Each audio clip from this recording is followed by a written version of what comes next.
delay. Please can I welcome everyone to the meeting of Scrutiny on the 10th of February 26 from the Walton Suite, Winchester Guildhall. The time is 6:30 p.m. and my name is Councillor Caroline Brooke. I'm chairperson of the committee. This meeting is being recorded and live streamed on the council's YouTube channel and will be available later for viewing. Please ensure all mobile phones are switched off or on silent, and in the event of an emergency or need to evacuate, the fire alarm will sound. Please follow instructions from the team.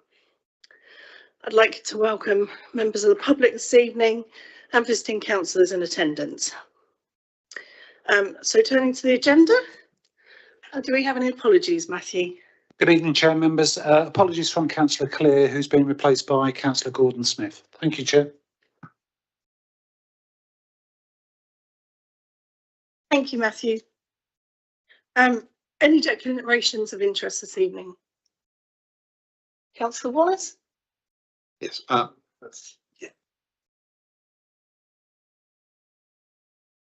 Councillor Pett?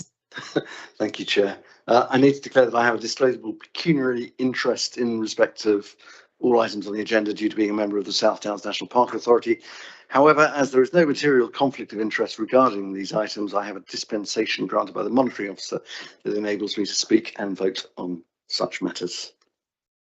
Thank you, Councillor Wallace. I'd like to make a similar declaration as I'm a member of Hampshire County Council.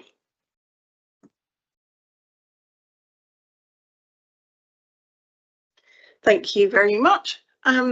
So we've got a slight adjustment to the running order this evening. We're going to take item 10 first to accommodate our colleagues from Hampshire County Council who come along faithfully every year and to allow you to get off and go on with your evenings. We're going to come to your agenda item first. So coming to that, we come to the minutes of the meeting of January 19th, pages 5 to 8 of the agenda pack. Are we all happy with the correct record of the evening? Thank you. Public participation, we don't have any now, do we, Matthew? Right. Okay. So coming to item 10 then, Treasury Management Strategy. So it's recommended that we as the Scrutiny Committee comment on the proposals within the attached Cabinet report, RefCab 3538, which is to be considered by Cabinet at its meeting on February the 12th. Supporting officers this evening are Liz Keys, Neil Aitken, Gemma Farley and Daniel O'Rourke. So Councillor Cutler, would you like to give us a brief introduction, please?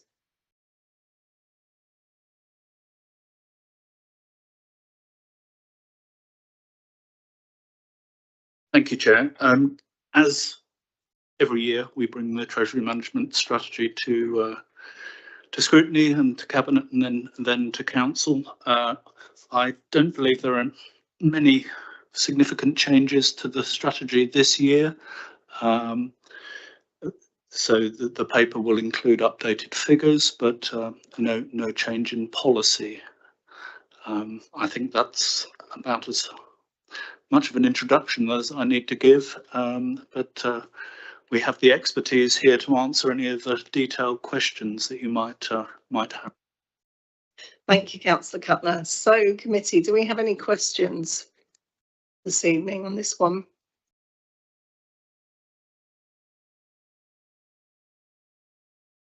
No. Oh, Councillor Bolton. I found them at the bottom of my list. I just had one question, which was about the trajectory of the higher borrowing that's shown on page 151. And whether that represents, in your view, a shift in the appetite for risk at Winchester City Council. Thank you very much. Mr. Aitken? Thank you, Chair. The increase of forecast external borrowing isn't driven simply by us spending more money. If you look at the table above, the main driver of unfinanced capital expenditure is the HRA capital financing requirement, which is our projected borrowing need in respect of largely new build projects. The increase in external borrowing is partly driven by that, but it's also driven by the fact that the available resources that the council have as represented by our reserves, etc., are forecast to deplete over time. So at the moment, we're internally borrowing a significant sum, but we expect to have to externalise that over the course of the period in the graph, in the table, sorry. I'm pleased to say I did get that. Does that mean the risk increases, do you think, by externalising the borrowing? Because we bill ourselves as a moderate risk appetite as a council overall, and it suddenly dawned on me that potentially we could be taking on more risk with the externalisation of the borrowing, and I just wondered what your view on that was, really. Thank you. Thank you, Councillor. Externalising borrowing has an implicit risk because we don't know future rates. However, in our budgeting, we've used prudent assumptions on the cost of borrowing, using advice from our Treasury advisors and adding some margin to it for prudence. So within the HRA capital programme, for instance, which you'll see in another paper, all of the figures in that have this borrowing in it, including forecast interest, and we know that the HRA can afford that level of borrowing if our forecasts are correct, but they're prudent forecasts, I would say. Thank you. Do we have any other questions on this paper? No. Do we have any debate on the paper? No. And there you go, off you go for the rest of your evening. Thank you for coming along, as you always do. One time we'll have a really important question for you, I promise. I mean, Councillor Bolton, your question was for Neil and not them. Obviously.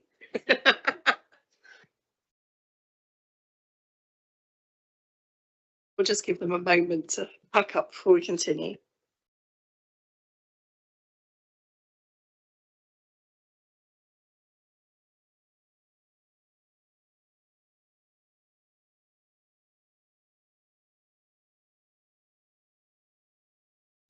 Okay, moving on to item 6 then of our agenda, pages 9 to 20, the Planning Enforcement Task and Finish Group that was brought forward by the Scrutiny Committee. So the recommendation is that the Scrutiny Committee notes the report, including the recommendations set out on page 2, and that the Scrutiny Committee raises with the Cabinet member any issues arising from the information in the attached feedback report. So we have Julie Pinnock with us this evening, and is that Sarah Armstrong? Welcome. And Councillor Porter we have this evening as well to support us. Councillor Wallace will introduce this evening because he chaired the committee, so over to you, Councillor Wallace. Thank you. So as the committee know, we established a task and finish group to look into planning enforcement. It is an area that we all get a lot of questions on as councillors, and it is an area that it's a particular area that we should be looking for continuous improvement in how the council performs enforcement. We had 2 sessions, which were back in September and October. It's taken a little bit of time for the minutes to get here because of the timing of different meetings. The meetings, the individual meetings, you can have a look at the minutes to see exactly what we went through. They included going through the new local enforcement plan, which was adopted earlier this year. But we also looked at opportunities for improvement and where we think there are opportunities for improvement. One of the things that came through clearly, however, was that looking at the metrics looking at the recent metrics and the work that the team have been doing, there's been some real good progress on the triage of planning enforcement cases as they arrive in. And it was really pleasing to see the improvements that have been made in the triage. We were also, I think we were also impressed with the work that the planning enforcement officers are doing on some of the really serious cases. We have some very complicated planning enforcement cases around the district, and which require a lot of time and effort to resolve for lots of different reasons. And it's always good to hear about those and the work that the officers are doing on those, which generally can't be made public, but it was a good opportunity to get an update on those. The ones in the middle, there's still opportunity for improvement. So there are a number of recommendations that the group came out with. These are listed in the report. However, because of a timing issue, we missed an opportunity to get the final review. So I was going to propose that if this committee agrees that we just we finalise this report offline, and we just make those last few changes just to make sure we're all aligned with the recommendations that we're going to put forward. After all, we are only putting forward recommendations from a task and finish group. It goes to the cabinet member, Councillor Porter, to decide whether these recommendations go forward. But yes, we haven't had quite a chance to finalise these quite yet. So with the committee's indulgence, I was going to suggest that I was going to ask if we could sign that off. If you give me authority to sign that off outside of the meeting once we've made those last changes. Thank you, Councillor Wallace. I'm not sure what the final changes are that you're letting us agree. The paper this evening is for us to agree to send this to Cabinet in 2 days' time or not. So, so if we have any other recommendations, we can make a note and send that alongside that. But I'm not sure what changes you wanted to, and then sign them off separately.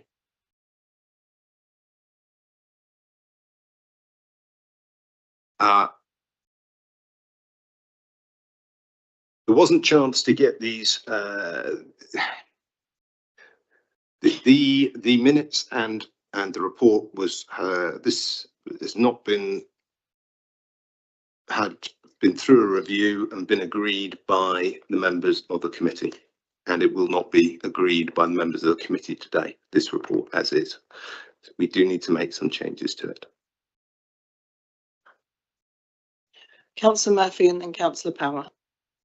Yes, I think that's a helpful suggestion from Councillor Wallace. I mean, in practice, we had, from my perspective, a good discussion at both, and we've got the minutes there.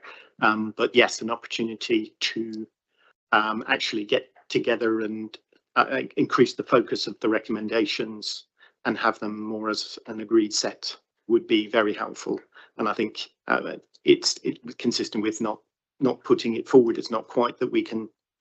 I don't think it's sufficiently advanced or discussed for us to do something this evening. Potentially, therefore, it's going to a later meeting.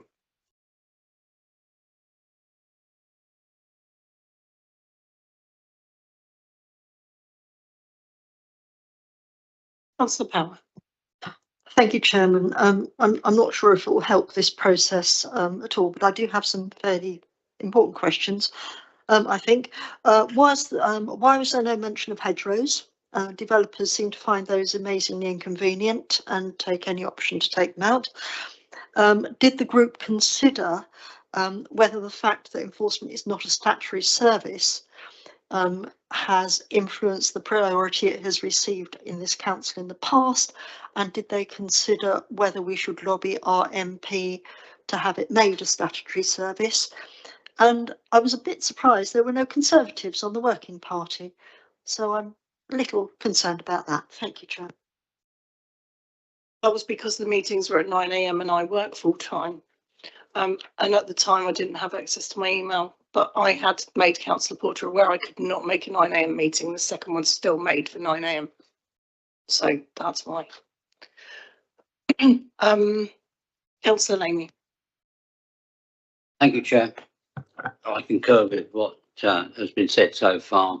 I think that we need to look at these minutes in some detail, because I believe there are one or two items that haven't been focused on, and I think that putting it back would be useful. And I think we should consider it at another committee meeting. Councillor Pett. Thank you, Chair. I think two concerns I have here. One is one of process, and I wasn't part of this task and finish group, but it does appear that the report that's in front of us today and went out with the pack for this meeting, that was the first time that members of the task and finish group had seen it, and therefore there was clearly no opportunity for them to finesse the contents of that report, its recommendations and the actions. So I therefore have difficulty with the notion that we're going to sign it off this evening and it goes to Cabinet in 2 days' time. I think, as the Deputy Chair of the committee said, we need an opportunity, or the members of the Task and Finish Group need an opportunity to review those conclusions outside committee time, and the report in some form or other needs to come before us to be agreed. Now, how we do that in process terms, I don't know, but I pass that back to you. So this isn't going to Cabinet. It's the recommendations to portfolio holder and to the team going forwards. So it is important that we have this right. Can I suggest, and I'll liaise with Matthew, that we get an offline meeting for all of us, not just the Task and Finish group, to go through and consider what recommendations are there. Are there any additional ones we would like to put in? Just a separate offline meeting with us as a committee. Is that acceptable? Yes, I think so. Is that acceptable, Councillor Wallace? Yeah. Okay, I'll liaise with Matthew to get us a evening meeting ASAP, or a lunchtime one, whichever works for all of us, and then we can talk through it. Sister. Yeah. Yes, thank you, Chair. If I may assist, I mean, clearly there are recommendations through the report.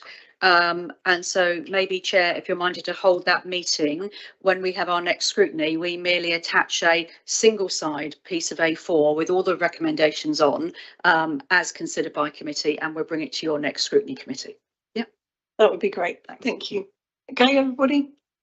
Okay, so for tonight we park this. Do we have any questions or debate on it before we park it? No. Thank you for coming along this evening. And we will be back in touch.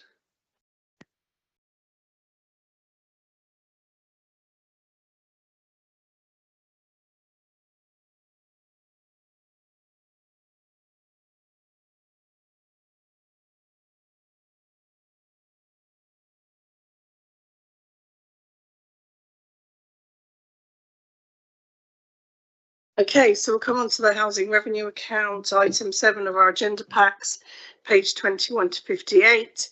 It's recommended that the Scrutiny Committee comment on the proposals within the attached Cabinet report Ref Cab 3540, which is to be considered by Cabinet at its meeting on the 12th of February. We have supporting officers Simon Pendy. No? Oh. I do.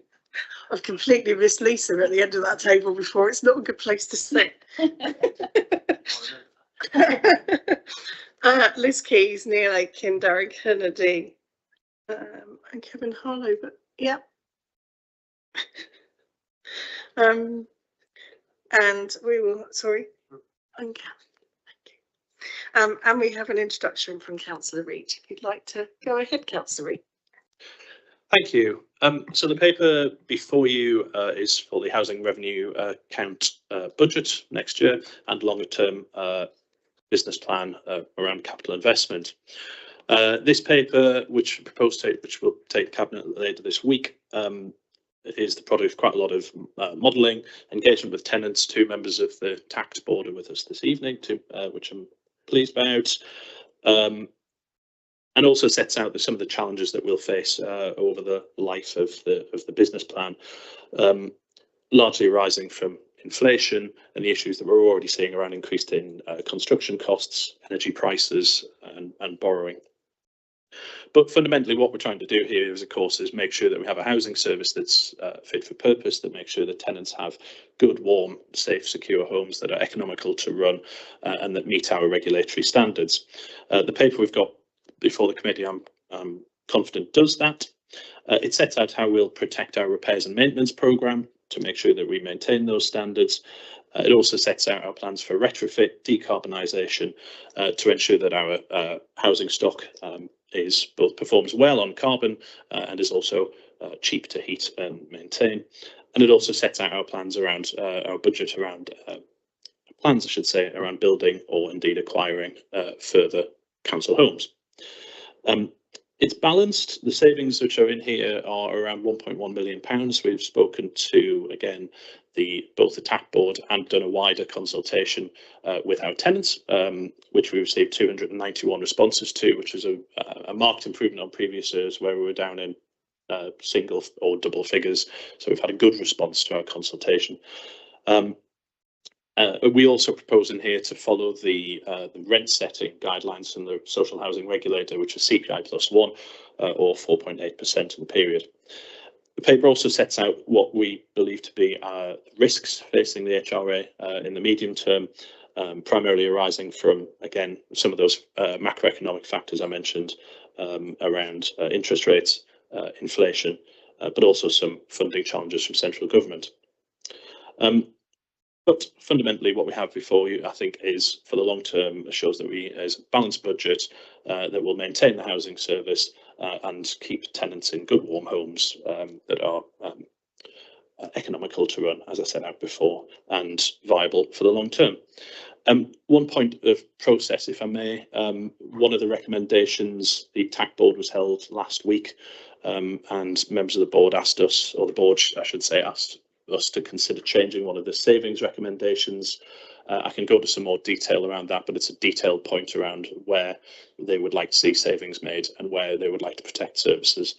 So when this paper goes to Cabinet, the way I propose to do that to Cabinet would be verbally with an update in the meeting, setting out clearly what that different recommendation would be. I can go into the detail, there's nothing secret, but it's a point of detail which we can get into. So I welcome any questions. Thank you. We have Sandra and Lynn here from TACT, so welcome. Do either of you have any comments you'd like to make or anything you'd like to say to us this evening? It was robustly.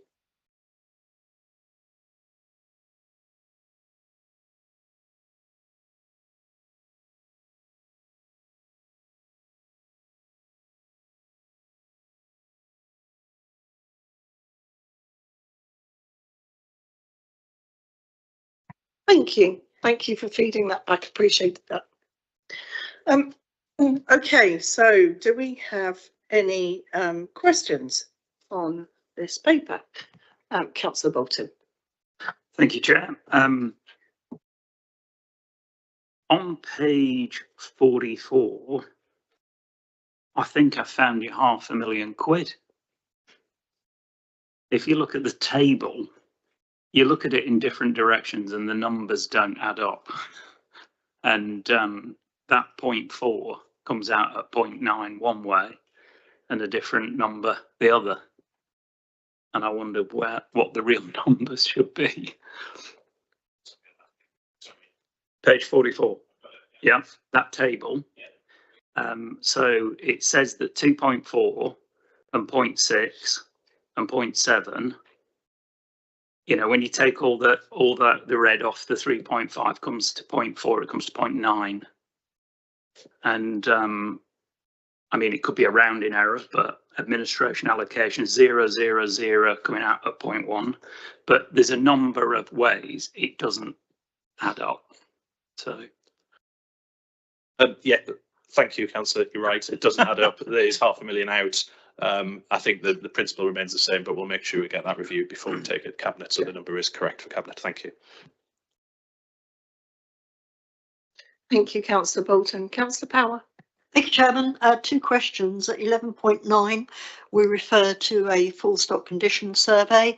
I'd like to know whether we anticipate any surprises as a result of that survey. And at 11.66, there's reference to wastewater treatment plant upgrades, where there's a note saying check which site is complete in the minutes, in the notes. I'd quite like to know which site that is. And a further question around sewage treatment. Are we moving towards full cost recovery? How are we progressing in rationalising the charges to residents? And will we rectify the illogical charging at Hobbs Close? Thank you, Chairman. Thank you. Councillor Reach, would you like to answer that? Yeah, officers will need to help me with some of the more technical ones. So the first question around the stock condition survey, that continues apace.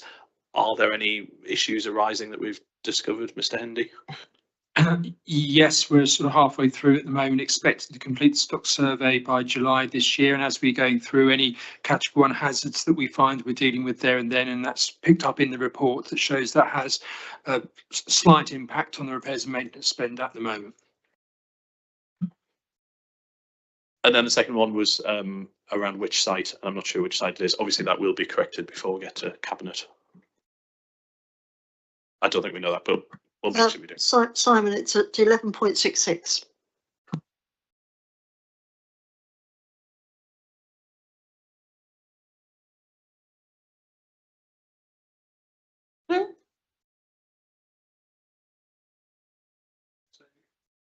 Sorry, Chair, through you. I mean, I can give an update of where we are in relation to all the sites at the moment, if that would be helpful. So you're aware that Northington and Goodins, both those sites are completed. We have invoiced a considerable amount of credits for Northington, started to invoice for credits and Goodins. We've completed surveys on Hobbs Close, Bearing Close, Pastures and Kiln Lane, and now we'll be establishing the business cases to take those schemes forward. We have completed the site at Itching View, funded by Push. And we have completed the first Lee Corner site, and that's the site that's referred to generate a £20,000 a year saving in running costs in this report. Sorry, and then I think your final question was around charging, and particularly Hobbs Close. I haven't got that level of detail with me. You'll see in the one in the paper, Appendix 7, and further down that we propose to increase charges by a flat rate for those people who are on Winchester City Council plants. Winchester City Council have, I can never remember the precise number, I think 49 separate sewage systems across the district. Some of them are in need of significant upgrades, others are not in quite such a position. And the difference between the cost recovery and the actual cost of providing those plants varies hugely across the district. The fairest and most reasonable course of action was to have that flat rate. That is still a considerably less than Southern Water for those people who are on mains drainage are charging, and their rates, which I believe have gone up by 48% for most residents in the Southern Water region. So we remain competitive and we remain fair. As for specifically on Hobbs Close, I think we'll have to take that offline. Mr. Hendy might have a comment. Yes, I think the charges were based on rateable value, based on rateable value and the relatively recent nature of the properties there. The rateable value is called into question, so we are looking at a different way of calculating the charges there. I think you'll find you're actually charging a flat rate to every property, regardless of size. And I'd like to see some progress on I'm sorry to be parochial, but this is totally inconsistent with how we're treating everybody else, and I can't defend it. Thank you. Sorry, through you, it's the other way around. We're not charging by rateable value, and we should be, because that's the policy, and it's a flat rate, so we'll have to move those properties to different charging basis on the rateable value of each property. Thank you. Can I just ask on which timescale we're thinking of trying to rectify that? Thank you. 1st of April was the answer. Do we have any other questions on the main body of the paper? Councillor Murphy. Yeah, 2 questions, one of which has been mostly answered already, but I think it's worth emphasising just on 1.6, this bit about the prioritisation and actually reflecting the feedback that you've had from tenants and from those who have exercised their right to buy, but still within properties for which we have responsibility. How have you taken those into account And then the second question is on 1164 and the EPC targets. And there's national concern in terms of the EPC ratings were not really designed for the fine detail of setting targets for what changes you should make to your housing. But although they're now being used for that, how much in terms of you've got some specific objectives on EPC ratings, but how much you are taking into account actually the needs of our tenants and, you know, for warmer homes, lower costs, etc. In the decisions that you've been taking on the prioritisation on that target. Thank you, Councillor. So the first question, I think, probably around leaseholders, where we retain. Leaseholders are represented through TAC boards. Leaseholders are also consulted as part of the consultation. Officers are nodding, so their views are taken into account. Again, we recognise that there are challenges, particularly where leaseholders are in older blocks, and there may be some quite significant costs to bring these blocks up to modern standards. So we'd make sure that we do consult with them, and again that people are treated fairly. But that also includes tenants, because we can't get in a position of cross subsidisation the other way either. So we will always try to take a reasonable response, take a reasonable position to make sure that leaseholders are treated fairly, but so are tenants. So I'm not going to specifics here, but that's what we would try to achieve there. Your second question was around EPC targets. Yes, EPC is a particularly imprecise measure of property performance. It isn't very good. That's why we're moving away from it. But as you quite rightly say, our target set by central government is that we get our properties up to EPC C by the timeline set out in the paper. Your question. Oh yes. So I think to paraphrase what you asked, I think the question would be around, you know, what does it actually mean for someone living in a house, moving up to EPC C? Well, where we have begun our retrofit programme, we have spoken to tenants. We've looked at what running costs have become, and the response is very good. And therefore, even if EPCC isn't quite the ideal thing and will be replaced, it is still the right thing to do, and people are still seeing their bills coming down by a significant amount.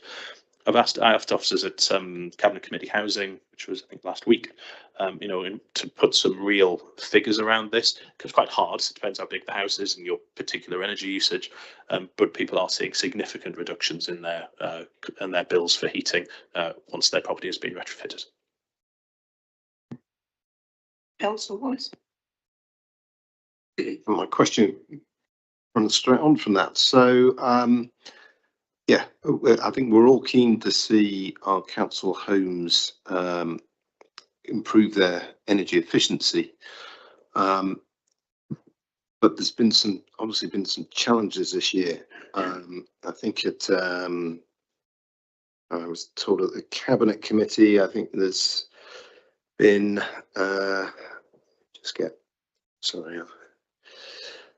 there've been 3 properties completed this year, and 9 out of a target of 120, and 9 retrofit measures out of a target of 600.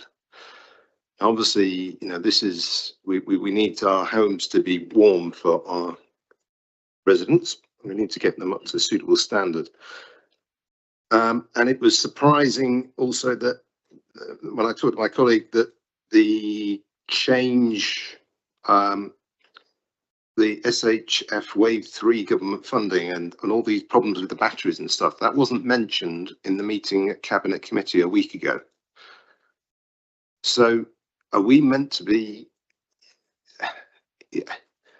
So I guess my first question is, why wasn't this brought to the Cabinet Committee? Why weren't the energy improvements are behind schedule, and some of the significant changes haven't been brought to Cabinet Committee? So why is that? Without having the minutes of that committee in front of me, I'm pretty certain that the retrofit presentation that was given by Ms Burbidge, who's not here this evening, included a description of some of the challenges that SHF3 had posed. I'm 99% certain. I'm seeing some nods around the table, so I believe that was brought to Cabinet Committee. This paper is going to go to Cabinet to formalise that decision, which is set out, as you said, at 11 Ooh, 11.62. So I believe it was brought to Cabinet Committee. I saw some nods around the table. So, okay, I might have misunderstood on that, so apologies for that.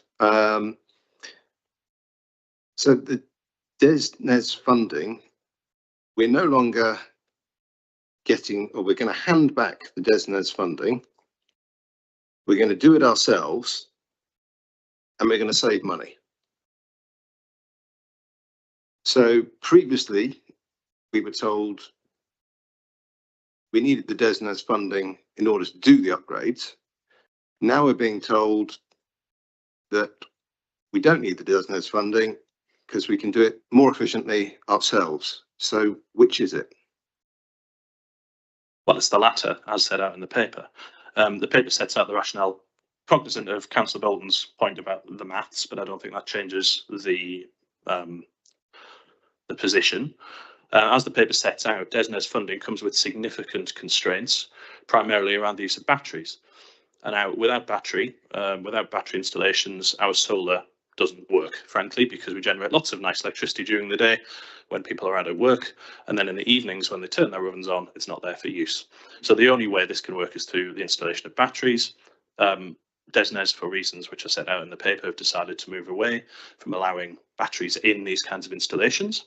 Separately in the paper, you will also see that we've had the bureaucratic overhead in getting government funding approved and getting installations approved has been extremely high. That has slowed things down. It also drives us to a very limited pool of designated national contractors who in turn contract out a lot of the work to subcontractors while taking a nice healthy margin. So what we need to recognise is this gives us an agility, an ability to, and also an ability to contract with smaller players, the people who would be doing the work in any case. It allows us to build retrofit systems to our specification, which work best from our tenants, from our experience. And it's also, it's a challenge that this committee has raised before around the level of investment in local businesses and SMEs, which we have struggled in the past to hit. This absolutely contributes to that as well. So the wider council goals. So in summary, it gives us an agility, it allows us to be quicker, it allows us to contract directly with the people who would do it without the middleman taking a big cut. We should recognise it probably does drive up the overhead and the workload that we will have to do as a council team to make sure that these systems are right and that our contractors are performing to the standards we'd expect, but we're confident in our ability to do so since we'll be freeing up people from dealing with central government bureaucracy.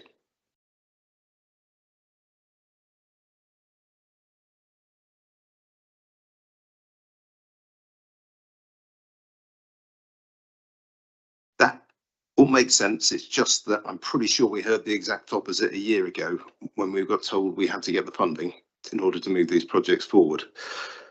So it is confusing. The other part of it is, you know, when are we going to get on and do these properties? We're clearly not achieving the upgrade rate that we wanted. I've raised this before. I mean, I've got an email sitting in front of me which says we've got confirmed. We have a confirmed program to install solar panel and batteries to 672 homes this year. We've done, how many have we done? I mean, this was only in September that we had confirmation, a very firm confirmation that we were going to get 672 homes done this year.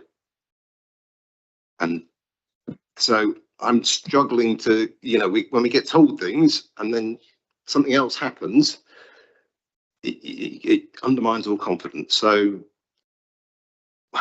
yeah. I don't know what the question is amongst all that, apart from. I think the question is, how many have we done out of that 672? Is that not? Two. So if that is your question, which I believe is how many we've done, you know, we've just set it out. these things change. This is new. We're installing batteries for the first time in some of these properties which are over 100 years old. We've learned from that process. I just set out before the reason why we're moving away from the centrally funded from central government funded scheme to a scheme that we think will work better for us, because we've got to hit the deadline. As you see in the paper, which says we'll hit 87% by 2028. That's what we've got to do. We've been very clear that as we get further through this process, it will get harder, because the houses which we've dealt with so far have been the easier ones to deal with. There will be some at the end of this process that will be very difficult to deal with, and we'll have to decide what we do as we get closer. So we're not shying away from this fact. What we're trying to do through Cabinet is to get back on track and deliver as many properties as we possibly can by moving away from a slow, bureaucratic government scheme that does not deliver the system that our tenants want and doesn't deliver the rate of installations that we need to make sure that we hit our targets. That leads perfectly as a segue into the question I had. So coming on to that again, you're aiming for 87% by March 2028. I know that some tenants have been resistant to some of the retrofit schemes and some of the things that we're doing to improve. And I just wondered what percent of the 100% are resistant to that we think we might never reach. I'm just trying to figure out what our end target actually is realistically. I'll pass to officers in a second. I'm not sure. I mean, one of the really important things that, that say we've got members of the TAC board here that the TAC board's been very helpful with is sharing experience. So people may be reluctant to, to have this work done to their home, not understand what it may entail. I think as we go through this process and as people are seeing significant reductions in their gas bill or replacement of their gas bill, reduction of the electricity bill, we've got to share that best practice. I would make a plea to colleagues around this table in their own wards to share the experience of tenants, which we know is largely very positive. I don't know how many reluctant people we have. I'm looking at Mr. Hendy. I don't think we'll have the data quite to that level of granularity. But it's an issue we've identified, and it's something that we will keep working to make sure that we share good experience so that people are less reluctant to have these things installed. Andy, if I might, I don't know exactly. I think it's circa 100 households that signed the use and maintenance agreement. If you remember, around solar and battery installation, we were asking them to make a contribution towards the costs of that in lieu of the ongoing costs of maintaining the batteries and the solar. Of course, those 100 households we haven't been able to proceed because of the DESNZ restriction on the installation of batteries, so that's on hold at the moment. So there are 100 households there waiting for us to install solar to their homes and batteries. I don't know the number that turns that down, if you see what I mean, 100 out of what it is, but we can find that number out and report it back. I'm just curious as to, because aiming for 100% would be the ideal, but what are we going to go, okay, do you know what, that's enough? Like, is that 97% or do we not have that number yet? We know which houses are going to be very difficult to treat. We've talked in this committee and in others about Swedish cottages, which are neither Swedish nor cottages, but which are really, tricky to get up to modern standards. We will have to think very carefully about the best way to deal with those. But of course, people love their homes. And in many cases, they may have been resident there for a long time. Generally, they have lovely big gardens and they're in lovely locations. So the house itself may not perform to the standard that we would expect. But these are people's homes. Where these houses become void, people move on. That's an opportunity for us to think about what we do. We believe central government is considering or has perhaps already approved the really, really difficult cases where the cost to retrofit these homes will be so excessive that, in fact, other measures are to be looked at. But there's a very small number of Swedish cottages in the district. There will be those difficult ones to deal with as well, but it's not a lot. Thank you. Any other questions on the main body of the report? Councillor Buss. Yes, can I just go to 11.8? I think it was 11.8. Yes, where it says the average social rent for new tenancies. This is looking at convergence, which obviously is been delayed, or the announcement was delayed from the government. It says social rent for new tenancies will reflect the fact that new rents will converge. What sort of allowance has been made, or how has that been interpreted in terms of that change on that the rents there? What I'm saying is, has there been anything further than the CPI +1 factored in to anticipate higher rents subsequently? And then in 11.9, which I think was referred to in terms of stock condition survey, it says that that's going to be available from mid-26 for inclusion in the 26-27 planning process. Would it not be the 27-28 planning process by the fact it's mid 26 when it comes through? So it was just clarification on that. Thank you. Thank you, Councillor. On your first question, the government has now made an announcement in January of this year that where we have people on legacy social rent, and that is below formula rent, those rents can converge.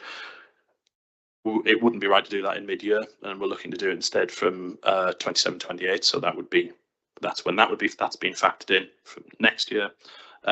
As to your second question, I'm going to look to officers. It may just, yes, if we get the stock condition survey for mid-26, when will that be factored in? It'll be 27-28. So that is a typo which we will also get corrected before Cabinet. Many thanks. Sorry, thank you, Councillor Rich. It was more the fact that it refers to convergence in 11.8.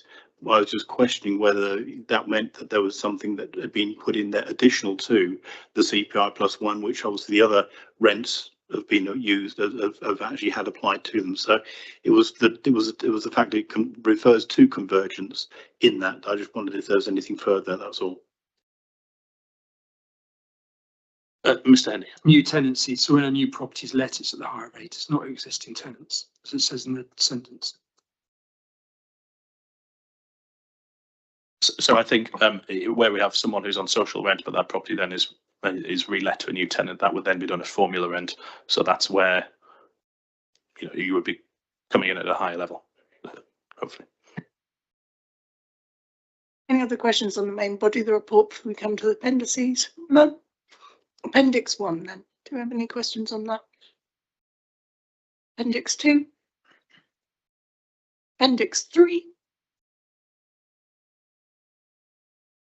Appendix 4. 5, 6 or 7. Okay, do we have any debate on this paper then, please? Councillor Wallet.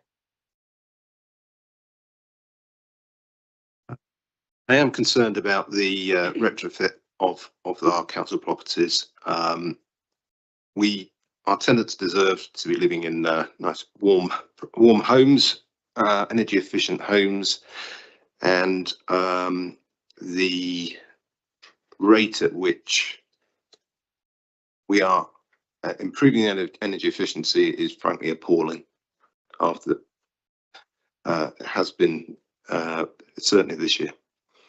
I do wonder if maybe we should be setting up a task and finish group. This committee should be setting a task and finish group to dig into it and dig into this to understand what is going wrong. That means we're achieving such a low level of retrofits each year.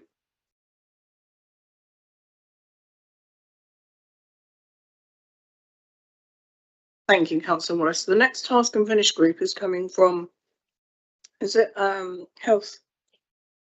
Yeah, from the HEP committee. It's all about the economy. Sorry. What did you say? Yeah, nutrients and the environmental economy, really, wasn't it? So that's the next one, but certainly we should have that on the list of monitoring how that goes during that period and see if it's something we'd like to pick up after that. Thank you. Any other debate on this paper, Councillor? Thank you, Chair. I'd just like to say that I'm somewhat reassured by Councillor Reach in terms of how cautiously we're doing this retrofit programme, simply because and I'm sure colleagues will have seen this as well, amongst the properties owned by private registered providers, I have seen some horror stories of retrofit in places, in villages, in my ward. Often cases where tenants have ended up paying more for their energy as a result of misguided attempts at retrofits. So therefore, I think the work that the Winchester team is doing is actually going some way to ensure that we're getting the right solution, if not the fastest solution. And that I take some reassurance from. On the overall HRA budget, I think I would also observe that we are fortunate, or our tenants are fortunate, in that we are one of the few authorities outside the current unitaries in Hampshire that actually have our own stock. And I think, from what I gather from listening to others, our tenants are served very well by that system that we have. And I just hope that as reorganisation moves forward, we have, and I'm sure we do, have robust plans in place to ensure that all those benefits and gains that we are making for our tenants are not going to be lost as part of that reorganisation process. And we, by contrast, will be seen as an exemplar of how we run our HRA. And I think a lot of that's, credit for that is due to our officers. Thank you. Councillor Power. Thank you, Chairman. I've worked quite closely with the retrofit team on the Swedish cottages in Old Alresford. I've sat in on a couple of meetings with tenants, and they found those meetings the tenants found those meetings reassurance, and I was reassured by those meetings as well, that this was being done with tenants and not to tenants. And I would rather a slow and steady approach such as that and get it right, rather than get it all done at once and maybe mess it up. We've had to take a cautious approach on this. These buildings are full of surprises, bats, all sorts of other things, and we've had to take care on this. And I don't see cause for alarm at the moment, but we will be keeping an eye on it. Thank you. Thank you, Councillor Laming. Thank you, Chair. I would like to congratulate the retrofit team. I've been to quite a few different councils looking at their way they've been handling it, and I think that we've done a safety first and a proper material considerations to its best degree. But a lot of the properties we've got are very old and need to be looked at individually, and I think that the team has done a really good job on that. There is always room for improvement, but there's not a lot in this particular case. So I'd like to just emphasise that fact. Councillor Gordon-Smith. Yeah, I'd just like to make the point that the technology of solar panels and of solar pumps is racing ahead very, very quickly. And it's something I'm interested in doing in my own house. I've been looking at it, and the efficiency is going up with new ideas and new technologies. So actually, in some ways, rushing ahead can land you with quite old-fashioned and out-of-dated systems. Councillor Bafo. Thank you, Chair. I'd just like to reflect, as Councillor Pett has, that one of the benefits of local government reorganisation is the pressure to look at other councils and understand where they are. And certainly in that regard, the HRA and our delivery of service to our residents is exemplary.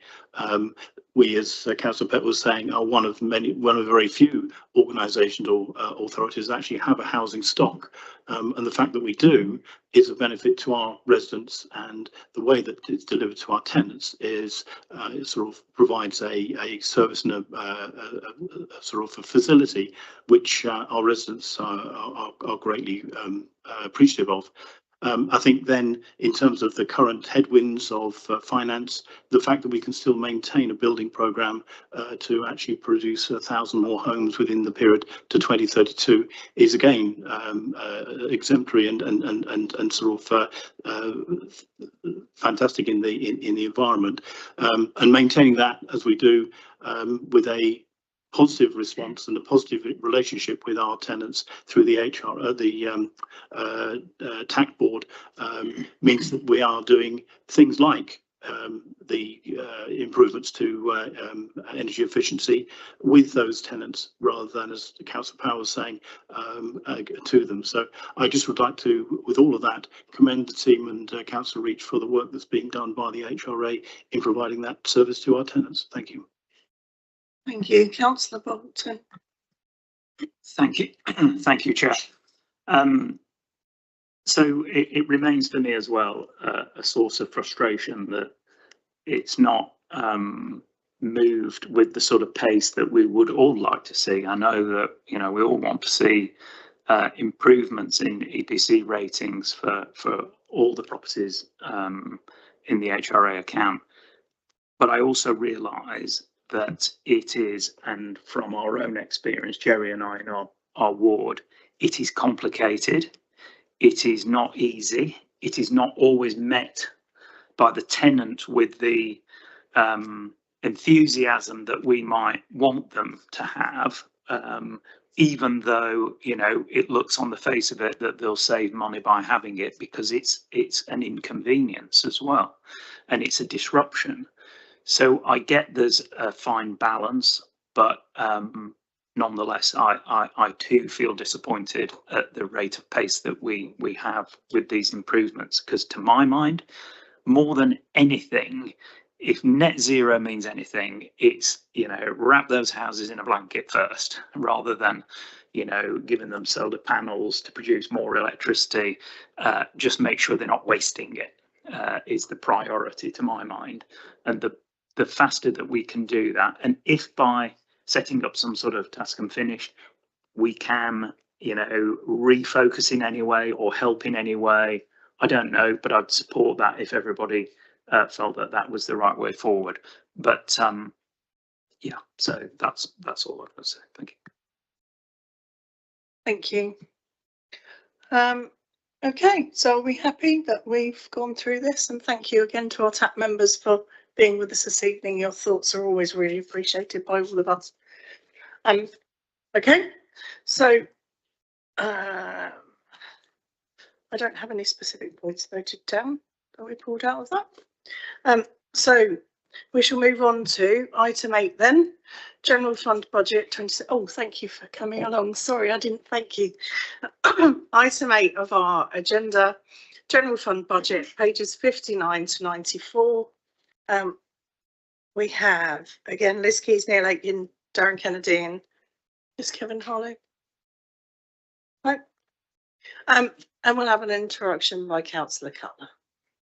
Over to you, Councillor Cutler.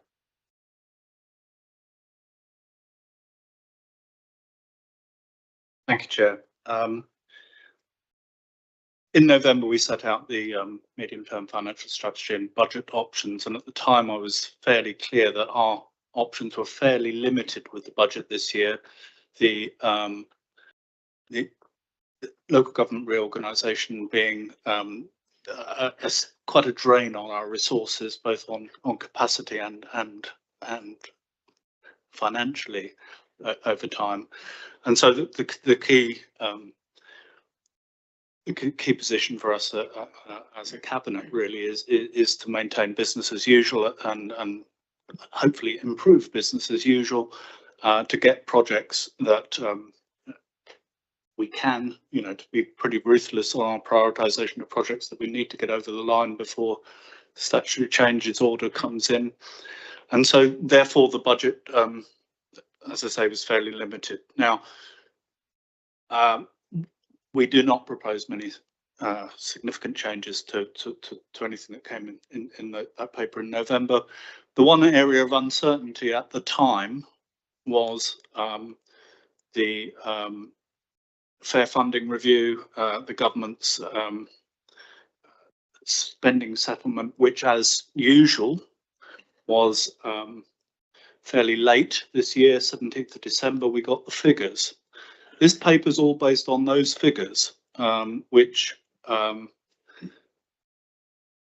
worse than we were expecting in the fair funding review, in that we were slightly better off in the first year, But over a 3-year period, it left us, although able to have a balanced budget for those 3 years, there was the cliff edge at the end of damping, which instead of leaving a deficit of 1.8 million would leave a deficit of 3.5 million. Now, in most years, we get the provisional settlement late as it is, but it's not actually finalised until February, and it's virtually unheard of for it to change.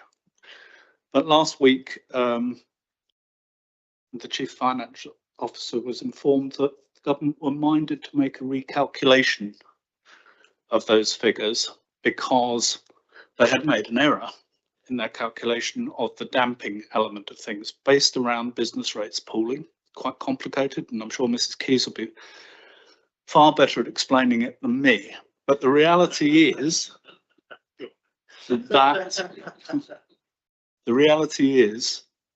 on Monday, yesterday, it was confirmed that the recalculation cost us £1.4 million a year. So that is a reduction in our settlement from the settlement we were given in December. Would cost £1.4 million a year. Government have recognised that we have reached this stage in our budget process that we can't really absorb that this year, and so they've given us a special grant to cover that 1.4 million. But it will cost us 1.4 million next year and the year after. So the figures here will need to be adjusted on the MTFS before it goes to council, and we will be able to put that adjustment to cabinet on Thursday. It doesn't affect the budget this year because we're getting that special payment to cover that cut, and so it doesn't materially affect this year's budget, which is of course what this paper is primarily there for. The medium-term financial strategy will look considerably worse. We can maintain probably a balanced budget through use of reserves in the next couple of years, but that cliff edge gets even bigger. Of course, that'll be when we no longer exist, but it doesn't bode well for a new unitary on that basis. So we will be updating those figures, but as I say, the budget for 26-27 will continue to propose these or put forward these proposals to go to eventually to council at the end of this month. So I'm happy to take questions, and as I say, we have the real expertise over here in the finance team. But I'll leave it at that point. But it was a bit of a shock, and it is quite outrageous that government has done this, has failed to get their calculations right. I mean, it's always too late when we get the figures, but to actually change them at this stage is quite a shock, I think. The interesting thing is the calculation is, the recalculation is correct. There's no way around it. It is correct. They made a mistake before. So that calculation is correct. We have a 3-year funding settlement, and it has been recalculated. As I say, they've given us a special grant to cover the fact that they'd already told us we were getting more for the first year, but next year and the year after, it is a cumulative 1.4 million for those 2 years.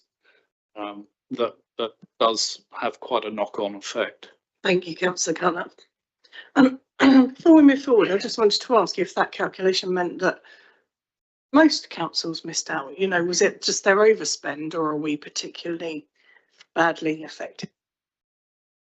It affects councils that are in business rate pools. So Winchester joined a business rate pool for this financial year, and it affects all of the councils in those pools. So not by any means every council, but it is to the detriment of shire district councils that are in business rate pools. Thank you. So this is CAB 3541 will be considered again at Cabinet at its meeting on the 12th of February, and then, as Councillor Cutler said, will come forward to Council. So onto the paper. Do we have any questions on the main body of the paper, please? Councillor Powell. Thank you, Chairman. Just the one. 14.3 refers to the digital customer experience. That's going to make it a lot difficult to make sure nothing disappears into a black hole, I'm sure. However, we will have some residents who contact us still by phone or by visiting to the front desk.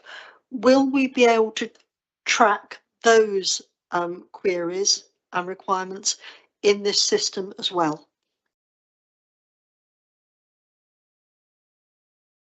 Yes, absolutely. This is an overlaying system that will work across all of our services eventually, and we'll be rolling out with priority to make sure that it's not just digital interactions, but all interactions with customers that are improved by this. Thank you. Any other questions on the main body? Councillor Pitt. It's really a question on the introduction. I think just seeking clarity from Mrs. Keys. You just said that it was mainly the Shire districts that were affected by this recalculation and in effect seen off by it. That presumably, whichever way LGR goes, we're going to be lumped in with a lot of, or some other Shire districts, all of whom will have presumably suffered a similar fate to us this week. How's that going to affect the reorganisation plans, and how, is it possible to ensure that we preserve services? And if we do, is our preparation for reorganisation going to suffer? We're not in a position at the moment to know what the financial position of the new unitary councils will be. That we're a long way from being able to say what the medium-term financial strategy of those organisations will look like. So it will potentially have a detrimental effect and make the position more difficult in the medium term, but we don't know what that will look like across the unitary councils in Hampshire at this stage. I suppose what I was getting at was, yes, I agree it's not going to affect their medium-term financial strategy as such, but it's going to increase the size of their budgetary hole, isn't it? If it's going to affect us by 1.4 million in years 2 and 3, it's going to affect people like Test Valley, East Hampshire, New Forest, or whatever in a similar way. I mean, the point about this recalculation was that when the calculation had been made in December, it was assumed that all the benefits from business rate pooling went to the district councils. What they discovered, they'd made an error in that, because so the money that was pulled back from us effectively goes to county. So to a certain extent, it's relatively neutral across the whole area. How it would affect different unitaries obviously would be variable, but in effect, the money's gone to the county. Okay, it's not as simple as that, but it. Thank you, Councillor Wallace. Thank you. So as we're moving towards LGR, one of the changes that we said was that we weren't going to spend much on it didn't make sense to spend much on software at this point, because we didn't know which councils we're merging with. So we put some of our digital transformation projects on hold. So can you explain a little bit more about in recommendation 4 and 6, we've got 470k one-off towards digital transformation, a digital transformation project, and 89k recurring as well. So we're spending 470k on digital transformation in order for it to cost us 89k per year going forward. So can you, and also with LGR coming up, where our systems will be merging with other councils. So can you talk us through that one, please? Under TC25, we originally recognised that we would be, the plan was a very broad digitalisation of the council, including areas like planning. And we've certainly put that on hold on the basis that LGR, it would be unwise to go too far with that with LGR. This is about the customer sort of journey through the system. Things like your Winchester app and all those things that we've found difficult. What we've discovered, and Mrs. Keyes has been looking at this in quite a lot of detail with other councils, is that we are behind the curve on this, and what we will put in place will be compatible with any shift into LGR. So we're not, we won't be taking decisions around this that would be effectively a waste of money. It would be 2 years worth of money. The reality with LGR is that there'll be a certain amount of business as usual beyond that vesting day, and we want to be in a position that as things merge, the Winchester situation is compatible with our potential partners, and Mrs. Keyes can probably go into more detail on this, but we want to at the same time improve customer experience over this next couple of years, at the same time as looking at our compatibility going into the future. If I might add, absolutely, this is taking steps not only to improve digital interactions for those customers who want to use the digital channels that we offer, but for all customers, so it will free up resources for us to be able to help those customers who need more face-to-face support as well. It's also taking us on our LGR readiness journey. As Councillor Cutler has said, we are behind the curve on some of this, and it will bring us up to a comparable level with neighbouring authorities. And as Councillor Cutler has also said, we've been working with potential partners that we might be with in LGR to understand what systems they use, what processes they have, to make sure that what we do brings us to a point of compatibility with them, not further away. I mean, as an example, we have a certain amount of processes where things will come into customer services and then be transferred onto different departments, and it's the tracking of those things and the seamlessness of that will be improved by this process, so that it's sort of end to end. An example will be, it will link with the housing repairs side of things ultimately, as I understand it, so that the information passes more seamlessly. What we've got stuff that's handed over effectively by paper in the organisation, or by someone sending an email to someone else, rather than this sort of a more seamless digital approach, even if people initially come in on the phone or on the face-to-face element. So a lot of it's the internal processes with dealing with customers. So it's improving those systems to bring them up to the standard that we would expect in a new authority.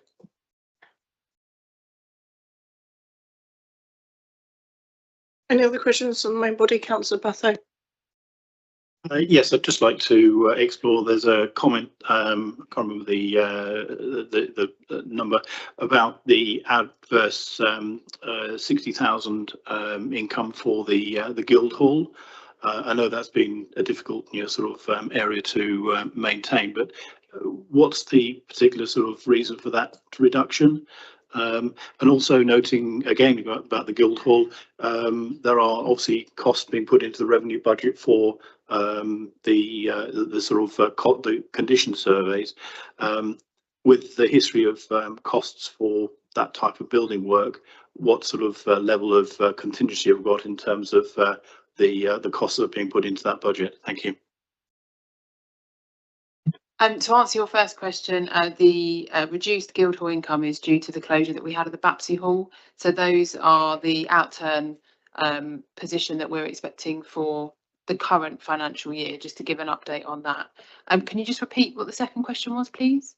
It was referring to the cost of the revenue that's been put in for the covering the condition for the. I'm just wondering in terms of the type of building work, whether there's a contingency in there, because we've seen in other areas of build throughout the council, there have been significant increases in costs that have been put in, sort of in prior years. So what level of contingency and what level of reassurance have we had from any quotes that we've had, and that those figures are going to be sort of current when we come around to actually do the work?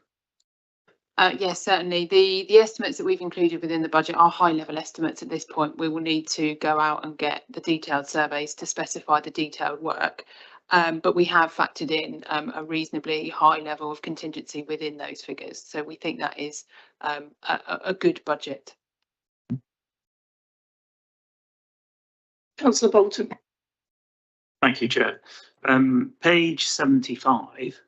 Just a quick question, if you could just clarify for me, maybe by example, why you would need risk reserves in support of the TC25 programme. Thank you.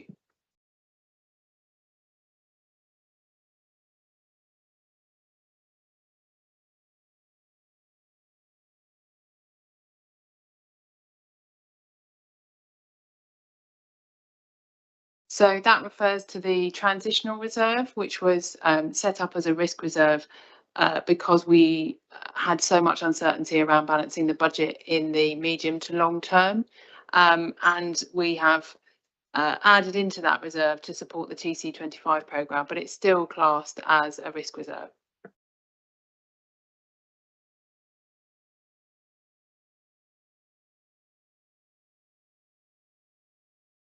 Could you give me an example of why you might need that in support of TC25, or am I just not understanding what's going on there? Thanks. So we've been using it to fund one-off costs of TC25. So we've used it, some of it for the transformation and the transitional costs, and an element of it is for, as I say, the balances that we were forecasting as deficits in the medium to long term when we established the reserve. So that remains. So it's a cost to achieve a bigger saving. It was a risk reserve. It was set up as a risk reserve because it was quite a substantial reserve. We could have separated out some of that reserve and said this is the TC25 reserve for one-off costs. It's not being used as a risk reserve per se for TC25. It's being used as the reserve to pay for some of those transitional costs.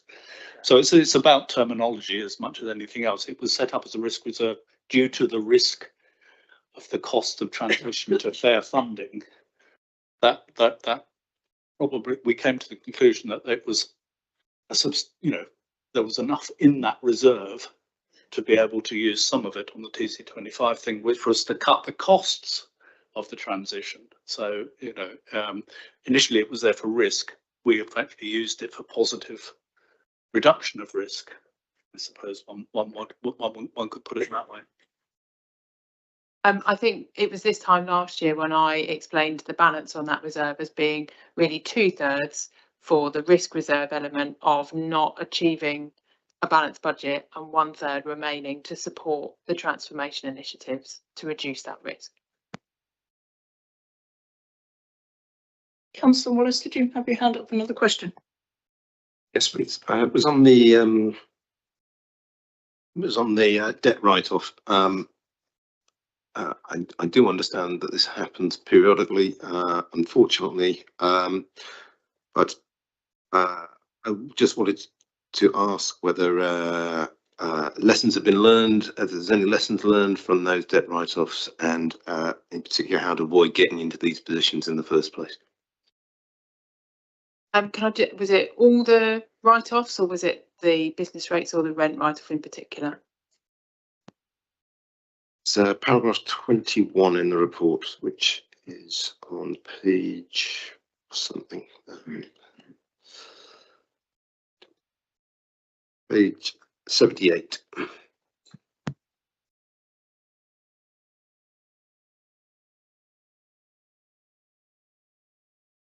In terms of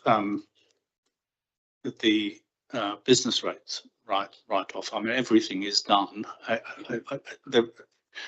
There is virtually no way of mitigating the risk that someone will not pay their business rates. That they are billed for their business rates on a regular basis. That is followed up. we reach the point where the company has gone insolvent and hasn't paid their bills, there is no way of collecting the money. So I'm not sure that there is. We have a robust collection system in place. We have a pretty high collection rate. So you know, there are inevitable ones. The other debt, which is the sundry debt, is to do with a property where it's been quite important for us to regain possession of it because we have another tenant for it longer term. There is negotiation over unpaid rent and dilapidations. We've achieved, I think, half of it, if I'm right, Neil, approximately achieved half of the dilapidations we expected and half of the overdue rent.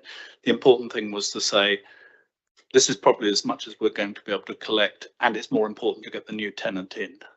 I think that's the reality behind that one, and that's just a pragmatic decision.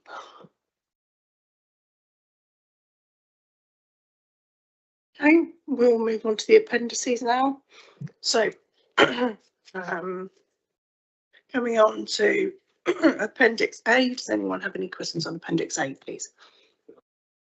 Remind you that Appendix A will be amended. It's the medium-term financial strategy. That will, an amended version of that will be presented to Cabinet, which will show the change in the settlement figures. It's to do with the area where the damping forecast and you know, the change in figures there, how it will look, but it will be that 1.4 million each year lost out of that and the knock-on effects of that. Thank you, Councillor Cutler. Appendix B, Councillor Wally. New burdens funding puts additional duties on the council as a result of the Renters' Rights Bill. I think there must be new burdens for homelessness. So, have we got adequate? Do we think our existing funding is adequate, or should there be more on to cover the new burdens funding? Any of those figures in that section is what government gives to us. We may think we would want more, but there's not a lot we can do about that. That's the funding we are achieving. I mean, one of the things I didn't mention earlier that was very frustrating about the fair funding review is because it rolled everything into one. We don't know what if any of the new burdens funding that we were due to get for food waste collection, whether we actually got it at all. I think looking over there, our colleagues are suggesting we didn't get any of it. Well, yeah, we're not certain on that because the detail hasn't been shared with us, so we don't actually know how much funding new burdens we've received for food waste. Yes, sorry, just to clarify, I think it was particularly about the Renters' Rights Bills. Obviously, we've got responsibilities as a landlord, and there's additional responsibilities with things we have to do for that. Yeah, perhaps if I can help with that. The Obligation Renters' Rights Act are in the private rented sector, so it's the 8,000 households in the district that live in the private rented sector. The new burdens funding will help towards some staff resources.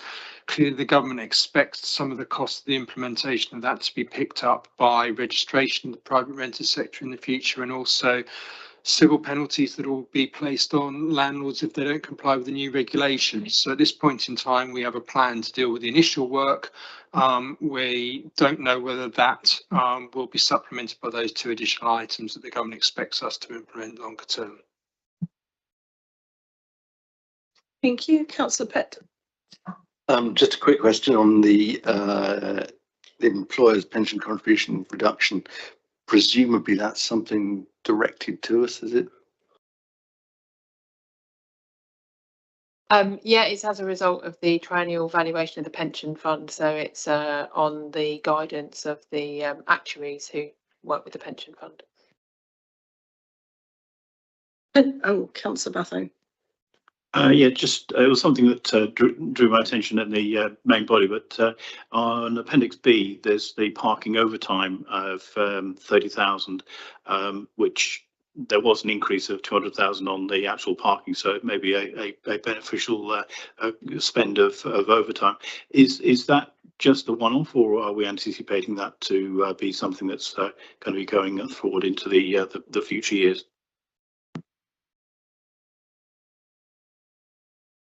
No, we anticipate that being a one-off growth and then will be absorbed into budgets on an ongoing basis. Okay, Appendix C, I have a quick question first, if I may. On the Community Infrastructure Levy General Fund at 27-28, it plateaus and continues to plateau. Will we stop gaining money from that, and will we stop issuing money from that? And I understand we've got the local government reorganisation coming up, but I just wondered why it plateaued 27-28. That's just around assumptions for spending plans and income. We can't forecast what income we will get for developments that are as yet unknown. Equally, we're only showing the spend for known SIL projects, so that's why the reserve balance plateaus at that point. Thank you. Any other questions on Appendix C? Councillor Wallace.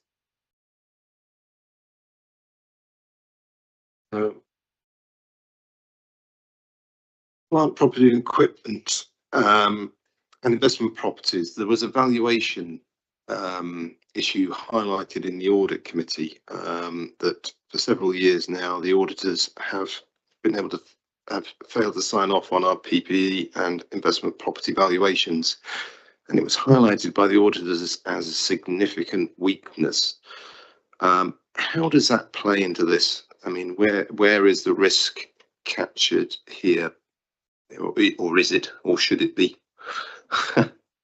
Thank you. No, that risk is not reflected in our reserves. The reserve that you see there around property and asset management is for the ongoing maintenance of our property portfolio. So the weaknesses the auditors had identified was around our balance sheet valuations, and that would only be realised should we dispose of any of those assets. And at the point of disposal, we would have them revalued to market value anyway, as a matter of course. So that's not a risk that I think you would expect to see reflected in this paper.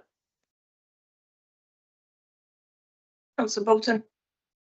Thank you, Chair. So in the beginning of the report, in the main body of it, it mentions the tree works undertaken in Winchester Town. And then on Appendix D, it's enumerated there. It's quite a considerable increase over time. And I wondered what specific climate change diseases that they were suffering in Winchester Town, considerably more than the rest of the district, that required such spend. It surprised me. I think it arises where the council owns more trees in Winchester than they do in the rest of the district, and has responsibility for more trees. You know, we own more land in Winchester. I think that you'll find that that's the basis of it. Ash dieback is creating huge costs everywhere for private owners of woodland, and it is a real safety risk. In terms of you know, dead ash trees can be, so it's probably more important in built up areas to deal with that. So that would be my understanding, that has been, there is evidence that the work needs doing, and that's the cost of it. So we've had to put the cost in the budget. Councillor Laming.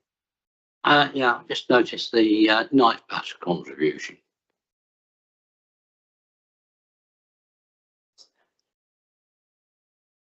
As it's actually not my role to deal with the town forum account. There are two members of the town forum on the committee who may be able to answer more about it than I would. But Darren has got his hand up, so he.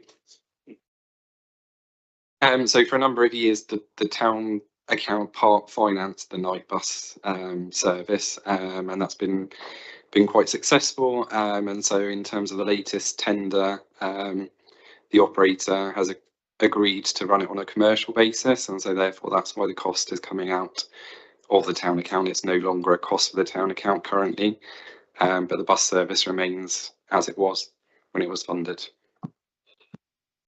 So in other words, we've done a really good job in promoting the night bus in the first place. So having snuck on to D, any more D people? No, we'll go on to E then. Nope. And finally F, any questions on Appendix F? No? Do we have any debate on this paper then, please? No, lovely. Again, I don't have any specific recommendations. The officers have done well answering our questions, so we didn't need to, and that alongside the fact that we don't have a huge amount of option around it. So thank you. We shall move on to our capital investment strategy, pages 95 to 142, item 9 on the agenda. It's recommended Scrutiny Committee comment on the proposals within the attached report, Ref Cab 3539, which is to be considered by Cabinet again on the 12th of February. And again, we have our introduction from Councillor Cutler. So over to you again, please, sir.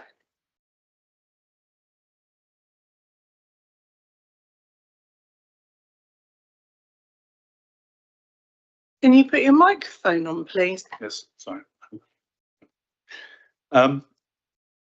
We bring forward the capital investment strategy as part of the budget setting every year. It's always a very detailed paper that shows both the capital programme, the financing of capital, minimum revenue provision requirements, the flexible use of capital receipts policy, and Neil Aitken puts a huge amount of work into this paper that's got a huge amount of information in it, and he is the person to ask most of the questions on it, I think. Thank you. Did you have any more intro to add to this, Neil, being as it's been left firmly at your door? Only to acknowledge there are others that input into it, including colleagues throughout the council. It's not just me that's pulled it together, but I did most of it. Thank you. Okay, do we have any questions on the main body of this paper, please? No? Okay, we shall come on to the appendix then. So Appendix A, do we have any questions on Appendix A? Councillor Bolton, do you have a question?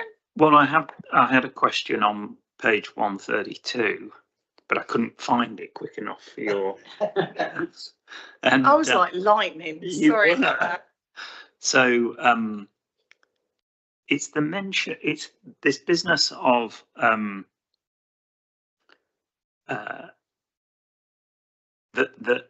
so my question is around about sort of with the acquisition of land and property in, say, CWR, would that require MRP in the general fund, or would that be treated like HRA with write down over time? I was trying to get to the back of what you meant by you know, writing down the asset in the housing account as opposed to use of MRP. Do you see what I mean? I think I see what you. I'll answer what I think you've asked me, and then you can. So within the general fund, we're required to make minimum revenue provision, and the analogy I would use in layperson's terms, it's the principal element of a mortgage payment, effectively. So the capital finance requirement is the unfinanced capital expenditure, and then if you've got an asset, say like a leisure centre with a 40-year life with capital financing requirement, you apply MRP throughout the life of the asset, so that at the point of in 40 years time, if that's your estimated life, the debt is fully repaid. Some councils do it on a straight line basis, which is easy, simple to calculate. We do it on an annuity basis because it better reflects the time value of money. Apologies, I've lost my train of thought, but effectively that's how it works. In the HRA, we're not required to do apply MRP, but we can pay off the debt over time, and we have made assumptions on that basis within the HRA budget. And in the HRA budget, you depreciate the asset over time, as opposed to. Yes, and you depreciate. I mean, we do have depreciation. In fact, so depreciation is a notional figure which gets reversed out into one of the unusable reserves. More accurately, in the HRA, we use depreciation as a proxy for how much we should set aside for major repairs. So by doing that, we're maintaining, clearly houses. I mean, the one I live in is, probably go on for long, for another 100 years or whatever. So that's how we do it within the HRA. Well, then that came to my next question, which was about the time period. Are there rules around over what period of time? How do you work that one out? We should apply a time period that's reasonable. So if we buy a vehicle and its estimated life is 10 years, we do it over 10 years. So we base it on the valuation, but the MRP guidance limits us to 50 years. So if we bought a piece of land, for instance, we would clearly land lasts forever, but we would do it over 50 years, which is considered a prudent approach. Thank you. So you snuck onto Appendix E. Sorry. You raced ahead. So we were on A. And B. Does anyone have any questions on any of the appendices? No? Okay, do we have any debates on this paper, please? No? Okay, we shall close off this item. Thank you for your engagement on that one. Moving on to item 11, to note the committee's current work programme, and I've just mentioned to you that the next task and finish group is for the HEP nutrients one as well, so consider that. So are we happy to note the committee's current work programme on page 177 to 178, and to note the latest board plan of key decisions from 179 to 184. Fabulous. That concludes our items of business for this evening. Thank you.